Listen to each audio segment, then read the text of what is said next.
Dios les bendiga, hermanos. Es un gusto y un placer estar otra vez con ustedes aquí. Yo siempre digo esto y nunca me voy a cansar de repetirlo. No hay un privilegio más grande dado a los hombres que predicar la palabra de Dios. Así que es un honor para mí estar aquí con ustedes y quiero darle las gracias a los pastores por haberme invitado y por haberme dado la oportunidad de compartir la palabra de Dios con ustedes. Amén. Yo quisiera que abriéramos nuestras Biblias en Marcos capítulo 2, versículos 1 al 12. Marcos capítulo 2, versículo 1 al 12. La historia de cuando Jesús sana a un paralítico. Y cuando todos lo tengan, se pueden poner de pie, por favor. Marcos capítulo 2, versículo 1 al 12.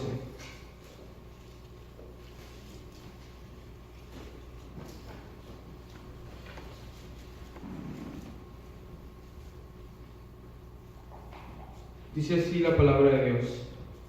Entró Jesús otra vez en Capernaum después de algunos días, y se oyó que estaba en casa. E inmediatamente se juntaron muchos, de manera que ya no cabían ni aun en la puerta, y les predicaba la palabra. Entonces vinieron a él unos trayendo un paralítico, que era cargado por 4. Y como no podían acercarse a él a causa de la multitud, descubrieron el techo de donde estaba, y haciendo una abertura, bajaron el lecho en que yacía el paralítico. Versículo 5. Al ver Jesús la fe de ellos, dijo al paralítico: Hijo, tus pecados te son perdonados. Estaban allí sentados algunos de los escribas, los cuales cavilaban en sus corazones: ¿por qué habla este así? Blasfemias dice. ¿Quién puede perdonar pecados sino solo Dios? Y conociendo luego Jesús en su espíritu que cavilaban de esta manera dentro de sí mismos, les dijo: ¿por qué caviláis así en vuestros corazones? ¿Qué es más fácil? ¿Decir al paralítico: tus pecados te son perdonados? ¿O decirle: levántate, toma tu lecho y anda? Pues para que sepáis que el Hijo del Hombre tiene potestad en la tierra para perdonar pecados, dijo al paralítico: a ti te digo, levántate, toma tu lecho y vete a tu casa. Entonces él se levantó enseguida y tomando su lecho salió delante de todos, de manera que todos se asombraron y glorificaron a Dios diciendo: nunca hemos visto tal cosa. Padre Celestial, te damos gracias por tu palabra, Señor. Tu palabra es vida, tu palabra es como una espada de 2 filos. Te pido, Señor, que tú prepares las mentes y los corazones para recibir lo que tú tienes planeado para tu pueblo, Señor, y que sea yo callando y más bien tú hablando a través de mí. Te lo pido en el nombre de Jesús, que la gloria y la honra sea para ti por los siglos de los siglos. Amén. Pueden tomar asiento. Muchos de nosotros, hermanos,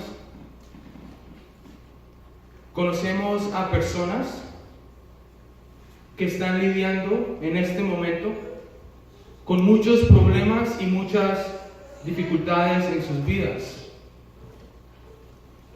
Hace más o menos una semana, y quizás ustedes ya escucharon esta historia, un hermano de la iglesia donde yo voy, en Langley, una infección en su corazón que le estaba causando ataques, se le fue al cerebro y lo paralizó completamente, y entonces los doctores, al ver lo que estaba pasando con esta persona, le indujeron a un estado de coma. Y como tenía el cerebro paralizado por la infección que se le fue al cerebro, si ellos lo despertaban, él no iba a poder responder, se iba a quedar como un vegetal. Entonces la familia decidió que era mejor que él no viviera así, y con la ayuda de los doctores, pues pensaron que era mejor que no siguiera viviendo así.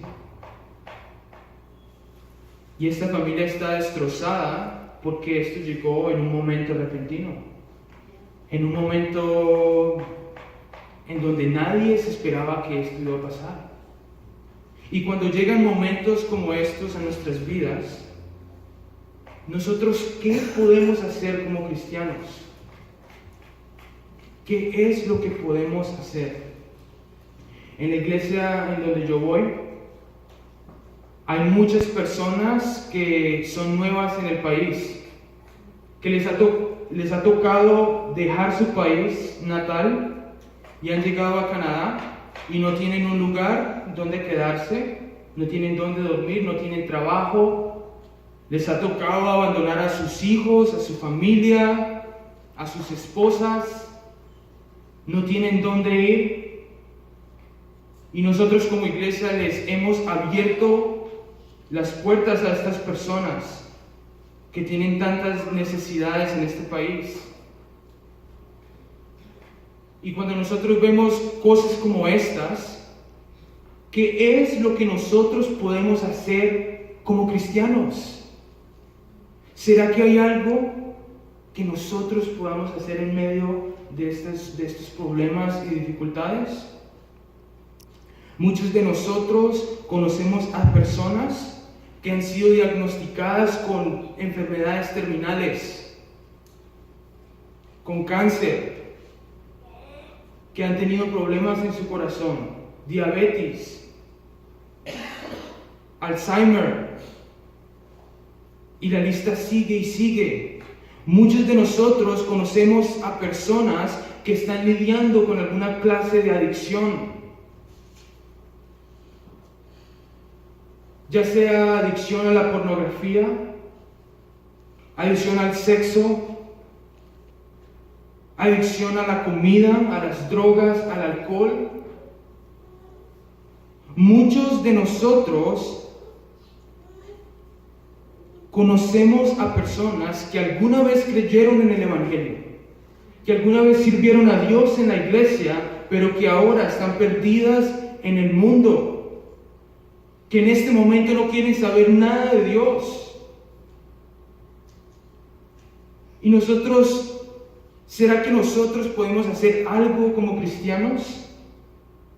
Muchos de nosotros tenemos hijos, padres, hermanos, amigos, familiares que están perdidos en el mundo y en sus placeres, que le han dado la espalda a Dios. Y la pregunta es esta otra vez: ¿será que hay algo que nosotros podamos hacer como cristianos? ¿Será que hay algo que nosotros podamos hacer? ¿Cómo podemos lidiar nosotros con estas situaciones y problemas que se presentan no en la vida de nosotros, sino en la vida de personas que nosotros conocemos? ¿Qué podemos hacer? Muchos de nosotros no nos damos cuenta que tenemos a un Dios que no solamente es infinitamente poderoso, sino que también tiene el poder para ayudarnos con cualquier situación, con cualquier problema, con cualquier tormenta. Pablo dijo: mi Dios puede suplir todo lo que os falta conforme a sus riquezas en gloria en Cristo Jesús. El apóstol Juan dijo esto: y cualquier cosa que pidiéremos, la recibiremos de Él. ¿Por qué? Porque guardamos sus mandamientos y hacemos las cosas que son agradables delante de Él. David dijo que Dios se place en saciar al alma menesterosa. Menesterosa quiere decir al alma que no tiene lo suficiente para vivir, que vive en escasez, y Dios se place en saciar esas vidas y llena de bien al alma hambrienta. El mismo Jesús dijo esto: y todo lo que pidiereis en oración creyendo, lo recibiréis. Estos pasajes aplican a nosotros que somos cristianos, son promesas para nosotros, los que hemos nacido de nuevo. Pero ¿qué de aquellos que no son cristianos? ¿Será que estos pasajes aplican a estas personas? ¿Qué de esas personas que conocemos, ya sean amigos o familiares, que no no creen en Dios? ¿Qué de aquellas personas que creen en otras religiones? ¿Qué de aquellas personas que conocemos que están perdidas en el mundo y en sus placeres? Que viven solo para satisfacer los deseos de la carne. ¿Será que estos pasajes aplican a esas personas? La historia que vamos a ver hoy es la historia de un paralítico. Un hombre que le era imposible ir a Jesús. Así como nosotros conocemos a todas estas personas que no pueden ir a Cristo, ya sea porque no son cristianos, o porque no creen en Dios, o porque están perdidos en otra religión, o porque están apartados de la iglesia. Este paralítico no podía ir a Jesús, pero él sí tenía amigos que lo llevaron a Jesús y lo pusieron delante de sus pies, y por esta razón ese hombre pudo recibir sanidad y pudo experimentar el poder de Dios en su vida. Y nosotros como cristianos también podemos hacer lo mismo con esas personas que no pueden ir a Jesús. Y eso es lo que vamos a ver en esta tarde. Ese es el tema que vamos a tocar en este pasaje. Así que vaya conmigo al capítulo 2, versículo 1. Marcos capítulo 2, versículo 1. Dice así la palabra de Dios. Entró Jesús otra vez a Capernaum después de algunos días y se oyó que estaba en casa. Entró otra vez Jesús a Capernaum después de algunos días y se oyó que estaba en casa. Después de que Jesús sanó al leproso, un leproso le vino al encuentro y se tiró y se postró delante de Jesús y le dijo: si tú quieres, tú puedes sanarme. Jesús vio al leproso, vio la condición en que el leproso se encontraba, y Marcos nos dice que Jesús tuvo misericordia de él y que lo tocó y le dijo: quiero, sé limpio. Inmediatamente Jesús dijo esto y tocó a ese hombre, la lepra se le fue. Y Jesús le dijo: no quiero que digas nada a nadie, quédate callado. Quiero que vayas al templo, te presentes delante de los sacerdotes y presentes por tu purificación lo que Moisés mandó, para que sea una prueba, para que sea testimonio para ellos. Esa fue la orden que Jesús le dio al leproso. ¿Y saben qué hizo el leproso? Se fue y en vez de ir al templo empezó a divulgar todo lo que Jesús había hecho, de manera que Jesús ya no podía entrar a las ciudades, sino que era forzado a estarse en lugares desiertos, y aún así las personas venían a él de todos lados. Entonces, después de esto, Jesús otra vez entró a Capernaum. Ahora, no sé si ustedes se acuerdan ese episodio en los evangelios en donde Jesús regresa a su ciudad natal, que es Nazaret, va y predica en una sinagoga y su propia gente, o sea, las propias personas que lo vieron crecer, lo intentan matar. ¿Se han leído todos ese pasaje? Bueno, después de eso, Jesús no vuelve a entrar más a Nazaret, sino que él hace de Capernaum su ciudad, la ciudad en donde él estaba establecido. Y Capernaum se convierte en el centro de operaciones de Jesús. Fue en esta ciudad en donde Jesús sanó al centurión. Fue en esta ciudad en donde él sanó a la suegra de Pedro. Fue en esta ciudad en donde él sanó al hombre que entró a la sinagoga, que tenía un espíritu inmundo. De hecho, fue en esta ciudad en donde Marcos nos dice esto: y sanó a muchos que estaban enfermos de diversas enfermedades, y echó fuera muchos demonios, y no dejaba a los demonios hablar porque le conocían. Fue esta ciudad, la Capernaum, la que fue privilegiada, porque el Señor vivía allí. Entonces vieron los milagros que él hacía, escucharon una y otra vez sus enseñanzas, y por el privilegio que Capernaum tenía, mire lo que Jesús les dice a las personas de Capernaum. ¿Y tú, Capernaum, serás llevada hasta el cielo? No, serás llevada hasta el Hades. Porque si las obras que se han hecho en ti hubiesen sido hechas en Sodoma y Gomorra, esas ciudades hubieran permanecido hasta hoy. Y de hecho, esto es muy interesante. Jesús pronunció esa maldición sobre Capernaum. Y hoy en día, Jerusalén existe. Y otras ciudades de Israel existen hasta hoy en día. Pero Capernaum ya no existe. Solamente han quedado las ruinas. Entonces, Jesús entró a Capernaum y se oyó que estaba en casa. Se oyó que estaba en casa. ¿Por qué se oyó que estaba en casa? Por el testimonio del leproso y por el hecho de que nadie había visto a alguien como Jesús, ni siquiera en el Antiguo Testamento, ni siquiera Moisés, que representaba la ley, ni siquiera en Elías, que representaba a los profetas. Nadie había visto a alguien con semejante autoridad. Nadie había visto a alguien con autoridad sobre los demonios como la tenía Jesús. Los judíos, para exorcizar a una persona, ¿saben lo que hacían los judíos? Tenían rituales para tratar de sacar los demonios de una persona. Los gentiles hacían lo mismo. Tenían métodos, incantaciones, usaban magia. Pero Jesús simplemente con su palabra hablaba a los demonios y los demonios salían de las personas.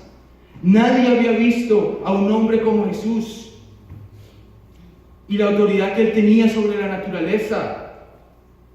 En medio de la tormenta, ¿se han leído ese pasaje en Marcos capítulo 4?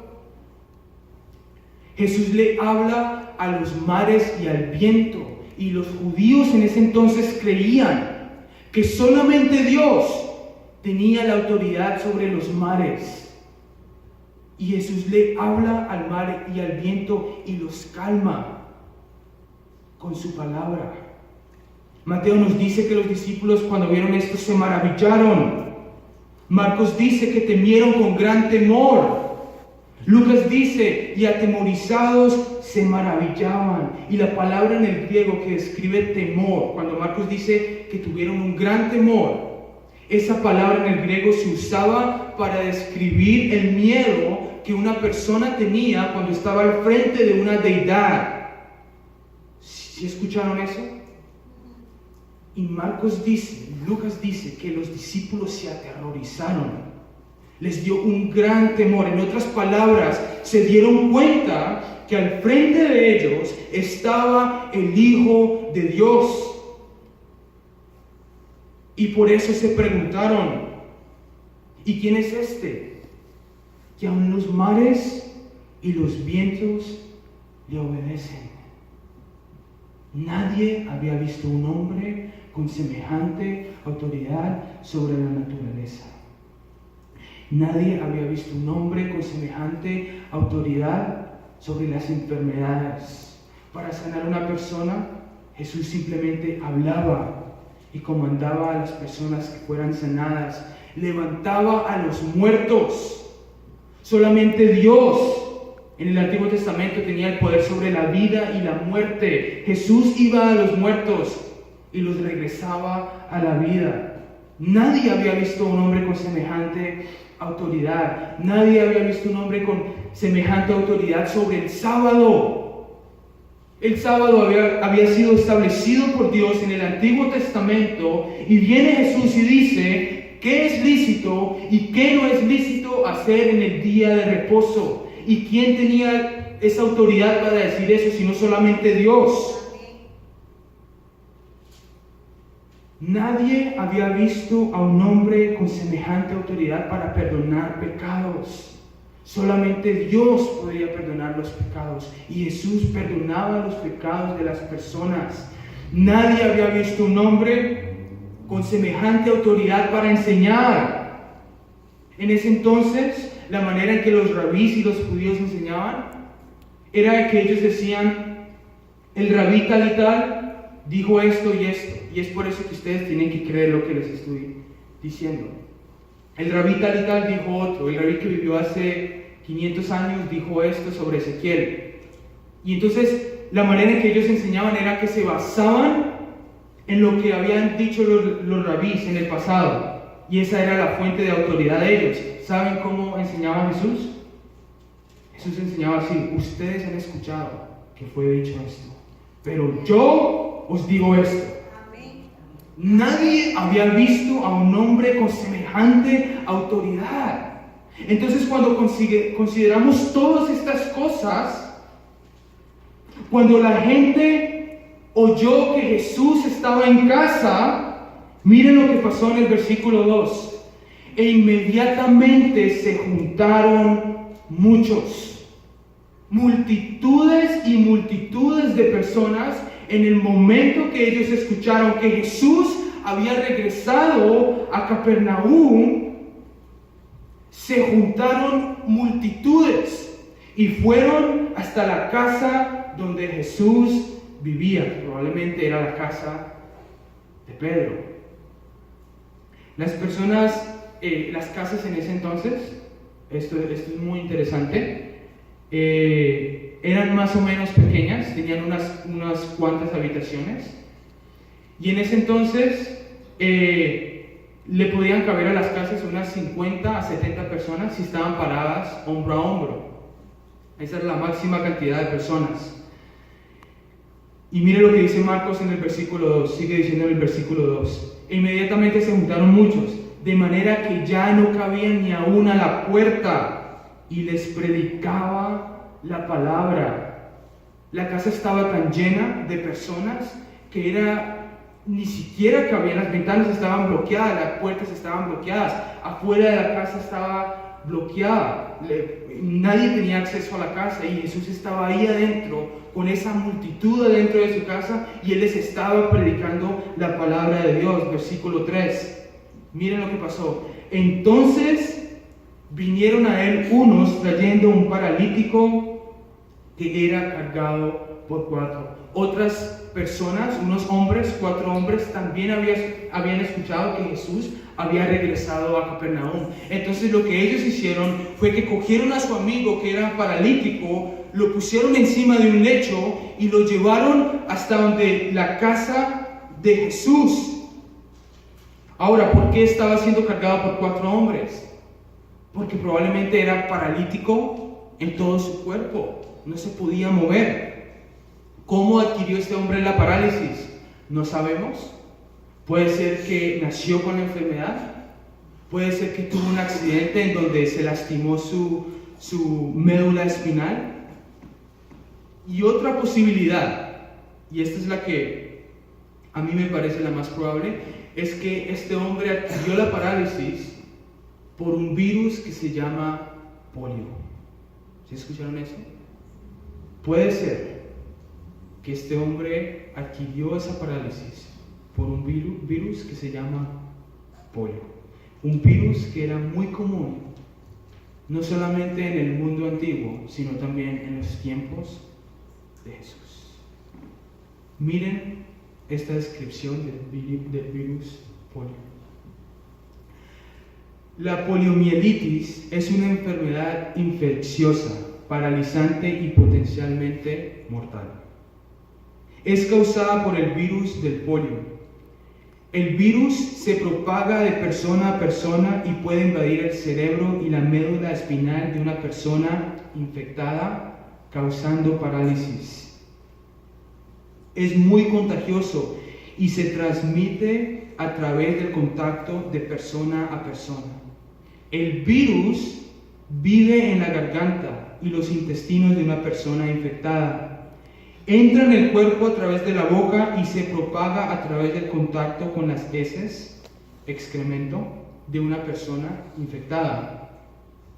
Y a través de gotas de un estornudo o de tos.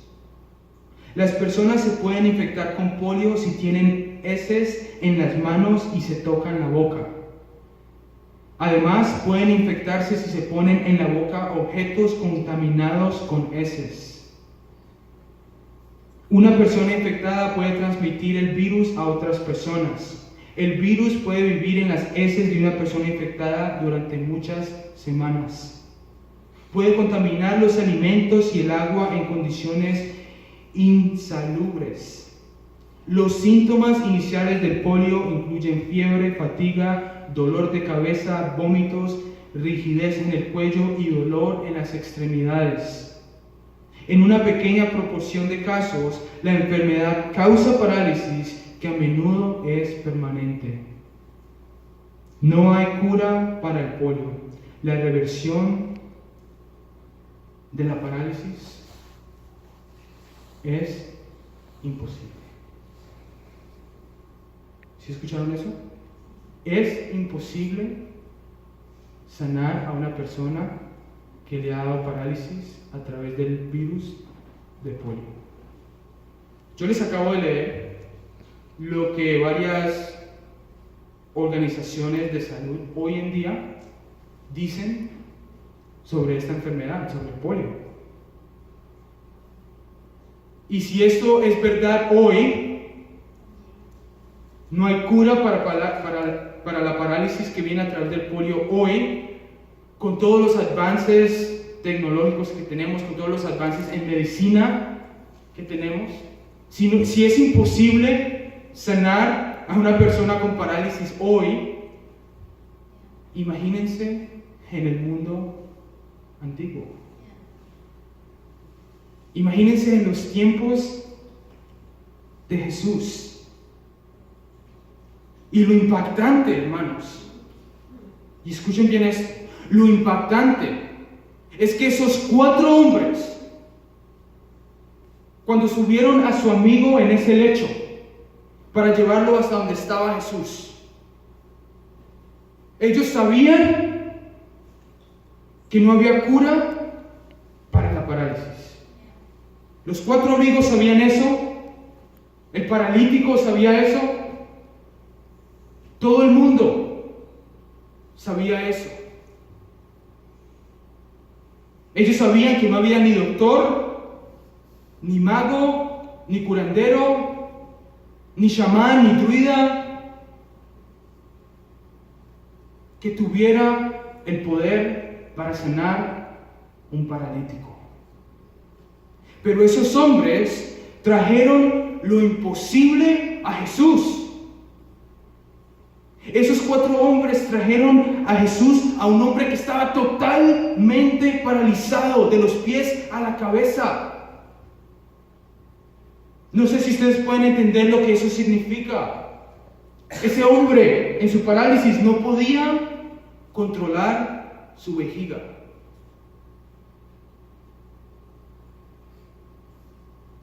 Ese hombre en su parálisis no podía controlar sus intestinos.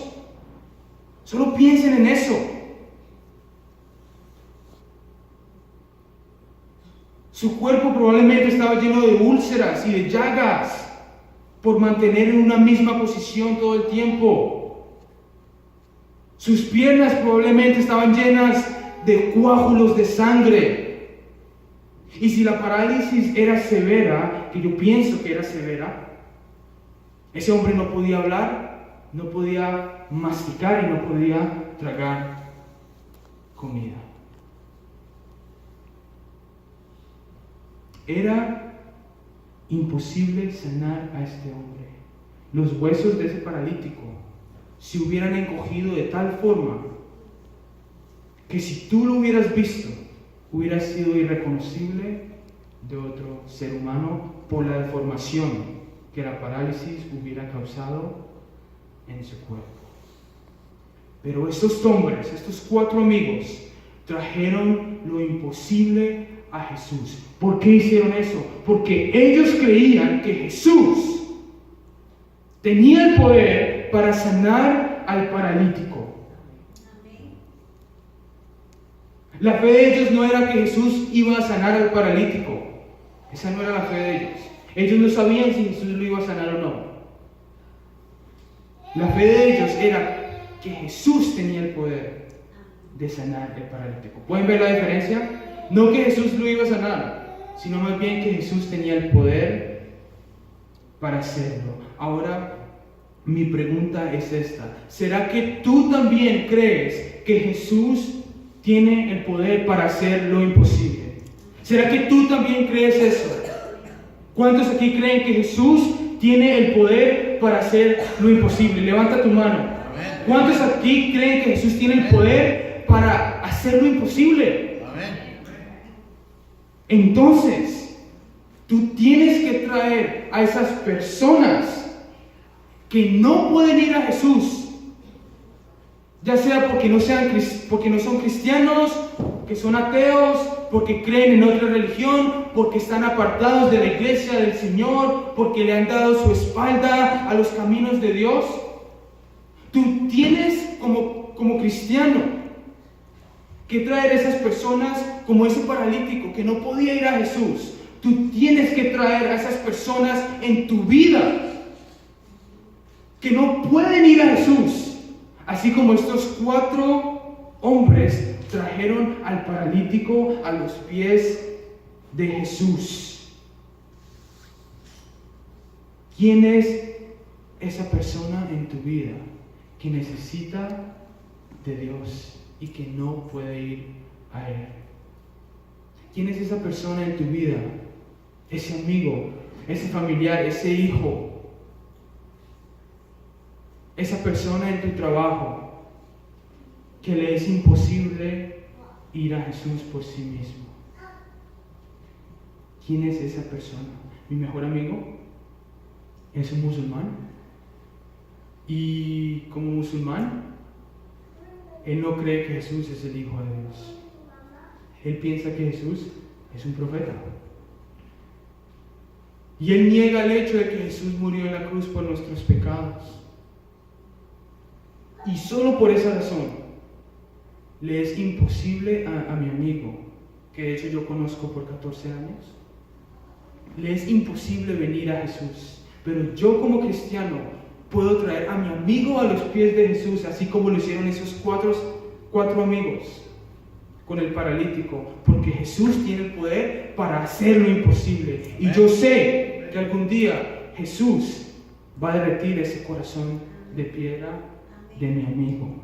¿Qué es lo imposible para ti? Quizás lo imposible para ti es esa persona que no ha querido dar su vida a Cristo. Quizás lo imposible para ti es ese amigo o ese familiar tuyo que está atravesando una situación difícil en este momento. Quizás lo imposible para ti es ver cómo tus hijos, después de haber crecido en la iglesia y en el Evangelio, se han apartado de los caminos de Dios. Quizás lo imposible para ti es ver cómo tu familia se destruye, cómo hay relaciones quebradas, cómo hay problemas familiares. Quizás lo imposible para ti sea ese amigo tuyo que está atravesando por un divorcio, o que ha caído en adicción, o que ha caído en toda clase de pecado. ¿Qué es lo imposible para ti? Cualquiera que sea la situación, tú tienes que darte cuenta que Jesús tiene el poder para hacer lo imposible. Y eso era lo que esos cuatro hombres creían. Versículo 4. Y como no podían acercarse a la causa de la multitud, descubrieron el techo de donde estaba, y haciendo una apertura, bajaron el lecho en que yacía el paralítico. Entonces, lo que está pasando es esto. Esos 4 hombres pusieron al paralítico en el lecho, lo llevaron hasta donde la casa de Jesús, y cuando se fueron acercando a la casa de Jesús, vieron una multitud que estaba no solamente dentro de la casa, sino afuera de la casa. Entonces ellos intentaron meter a su amigo en medio de ese gentío, de esa multitud, y les fue imposible, porque las ventanas estaban bloqueadas, las puertas estaban bloqueadas. Entonces encontraron un obstáculo. Entonces lo que hicieron fue que se fueron al costado de la casa, y en ese entonces las casas tenían escaleras que llevaban hacia el techo o la terraza, y los hombres se fueron hacia el costado de la casa, subieron a su amigo por las escaleras, se encontraron con el techo, que era un obstáculo para ellos, y la Reina Valera dice que empezaron a descubrir el techo. Esas son las palabras que dice la Reina Valera. Empezaron a descubrir el techo. Pero en el griego, la palabra es mucho más fuerte que eso. Exorusantes.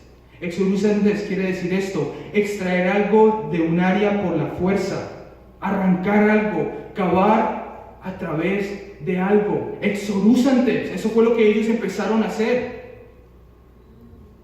Exorusantes es una palabra que usa Pablo para describir en una de sus cartas, cuando él le dice a la congregación que si hubiera sido posible para él se hubiera arrancado los ojos y se los hubiera pasado a ellos. Es una palabra que se usa también para describir cuando tú cavas, excavas un hueco o una trinchera, un pozo.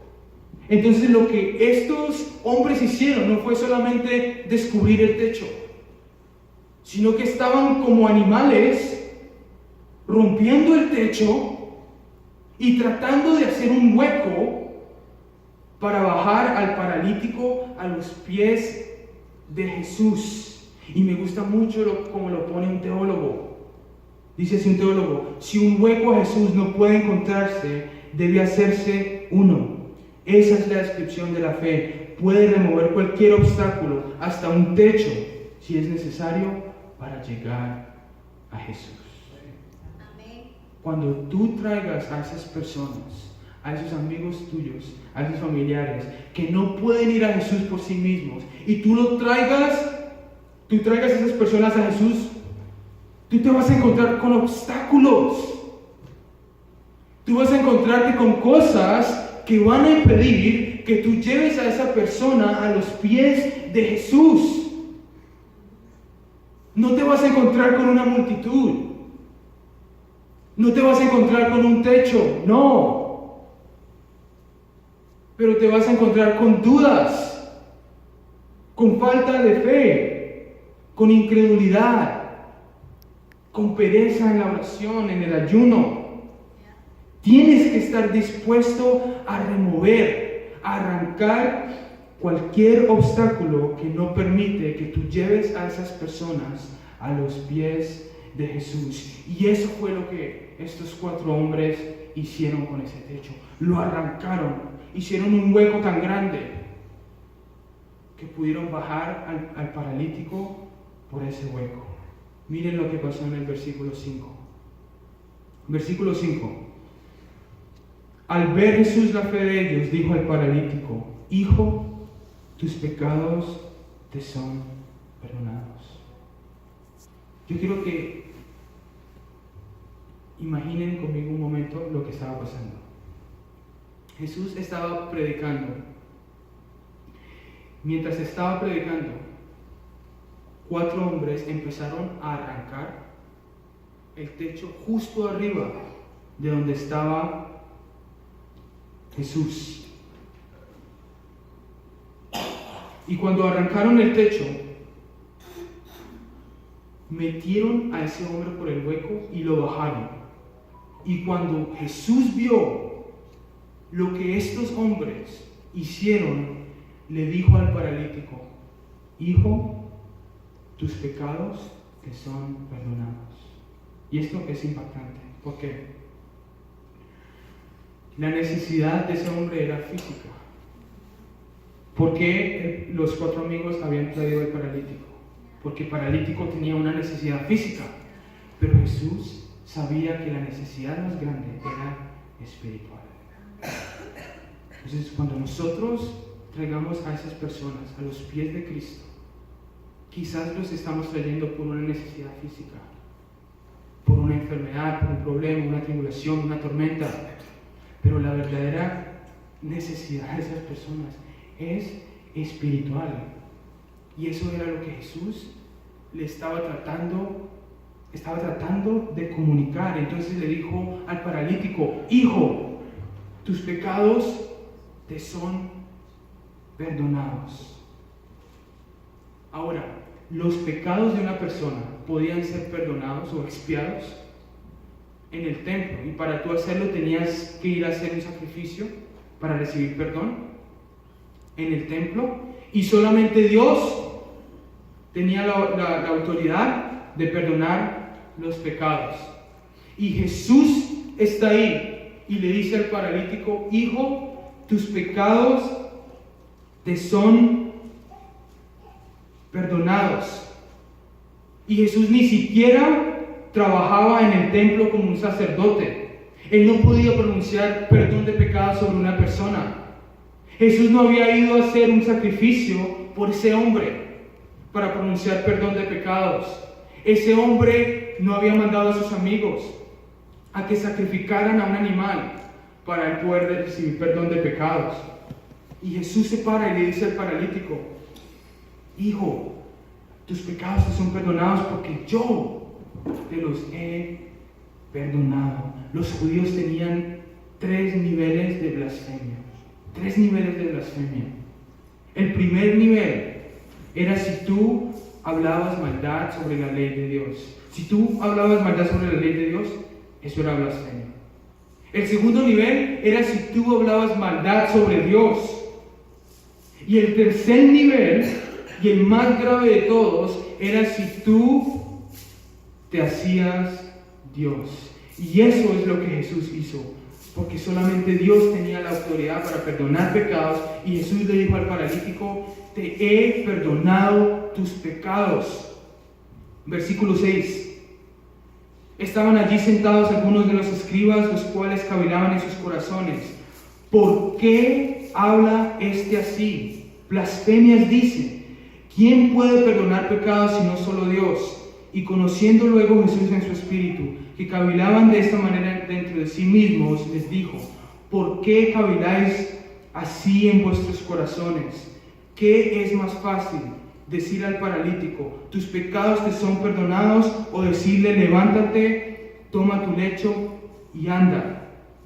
No sé si entienden la pregunta que Jesús les está haciendo a los escribas y fariseos que estaban allí. Les pregunto a ustedes: ¿qué es más fácil? ¿Decirle al paralítico: hijo, tus pecados te son perdonados? ¿O decirle al paralítico: levántate, toma tu lecho y vete a tu casa? ¿Qué es más fácil? Es más fácil decirle al paralítico: hijo, tus pecados te son perdonados. ¿Sí escucharon eso? Obvio que es más difícil perdonar pecados, porque eso es solo algo que puede hacer Dios, ¿cierto que sí? Pero a los ojos de los hombres es más fácil decirle al paralítico: tus pecados te son perdonados. ¿Por qué? Porque si Jesús le dice al paralítico: tus pecados te son perdonados, no hay manera de verificar si eso pasó o no pasó. ¿Cierto que sí? No hay manera. Lo difícil es decirle al paralítico: levántate, toma tu lecho y vete a tu casa. ¿Por qué? Porque en el momento que Jesús diga eso, si es verdad lo que Él está diciendo, ese paralítico se tiene que levantar y quedar sano. Si es mentira, pues no se sana. Entonces Jesús les dice a los fariseos: ¿qué es más fácil? ¿Decirle al paralítico: tus pecados te son perdonados? ¿O decirle al paralítico: levántate, toma tu lecho y vete a tu casa? Entonces Jesús les dice: pues para que ustedes sepan que el Hijo del Hombre tiene potestad en la tierra para perdonar los pecados, dijo al paralítico: levántate, toma tu lecho y vete a tu casa. En otras palabras, Jesús le dijo al paralítico: hijo, tus pecados te son perdonados. Le dijo lo fácil, ¿cierto que sí? Entonces Jesús dice: pues para que ustedes vean que yo tengo la autoridad verdaderamente de perdonar pecados, entonces voy a hacer lo difícil. ¿Qué es lo difícil? Sanar al paralítico. Entonces, si Jesús sanaba al paralítico, ¿qué iba a demostrar? Que él verdaderamente había hecho lo fácil, que era perdonar los pecados del hombre. Entonces Jesús les dice: pues para que sepáis que el Hijo del Hombre tiene potestad en la tierra para perdonar pecados, dijo al paralítico: a ti te digo, levántate, toma tu lecho y vete a tu casa. ¿Y qué pasó? Versículo 12. Entonces se levantó enseguida y tomando su lecho salió delante de todos, de manera que todos se asombraron y glorificaron a Dios diciendo: nunca hemos visto tal cosa. ¡Wow! ¡Qué poder! ¡Qué autoridad! Entonces, para concluir, hermanos, todos aquí conocemos a personas que están pasando por problemas, por dificultades terminales, que viven apartadas de Dios, ya sean hijos, ya sean familiares, amigos. Y quizás esas personas no pueden ir a Dios de la misma manera que el paralítico no podía ir a Jesús. Pero los amigos trajeron al paralítico a los pies de Jesús, y nosotros como cristianos también podemos hacer lo mismo con esas personas. ¿Cómo lo hacemos? A través de la oración. Jesús no está físicamente, así que tú no puedes cargar a tu amigo o a tu familiar a los pies de Jesús, pero sí lo puedes hacer a través de la oración. Entonces nosotros también podemos llevar a esas personas que no pueden ir a Jesús, porque Jesús tiene el poder de hacer lo imposible. Y cuando tú traigas a esas personas a Jesús en medio de la oración, quizás te vas a encontrar con obstáculos. Quizás te vas a encontrar con cosas que van a impedir que esas personas lleguen a los pies de Jesús. Pero la verdadera fe va a remover cualquier obstáculo. Un techo, hasta un techo, si es necesario, para llegar a Jesús. Así que si tú tienes a alguien en tu vida en este momento, que tú sabes que tiene una necesidad, que está padeciendo una enfermedad terminal, que está en medio de una tormenta, que se ha apartado de los pies de Cristo, yo quiero que conmigo inclines tu rostro y que vamos a traer a esas personas a los pies de Jesús, así como lo hicieron esos 4 amigos. Vamos a orar, hermanos.